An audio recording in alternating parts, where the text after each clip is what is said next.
Lo mhlangano sikolo aka Eswatini Health and Wellness EPH uqalile namhlanje ngoba ke EPH kungiyo ke inhlangano lebukete kakhulu kati tindzaba deligciwane lembulalave iHIV and AIDS kuphatheka kahle kulabo ke labaphila nalo ke leligciwane ikakhulu kati emisebentini. Sihlalo we-EPH lokunguye ke Thobile lokusa wakadlamini uvetele ukuthi kumcoka ukuthi ke bantfu bahlale ke bangilabo labaphilile engcondweni akukhathalekile ukuthi baphila nasiphi sifo. People will be talking about pain they've gone through and they will be talking about what they experienced.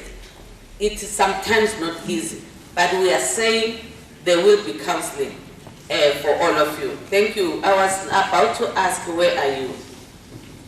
Because we are living by the theme of World AIDS Day 2021 that we are an inclusive organization and we need to talk and be heard by everyone. So thank you, my sister, for coming through, because like the chairperson said, we have other people who are living with disabilities amongst us.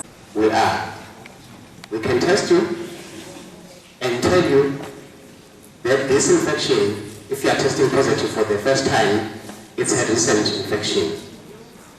So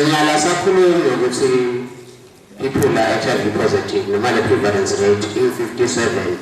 It's proven for the past 4 years, and we wait for another 4 years to do another study or do another survey.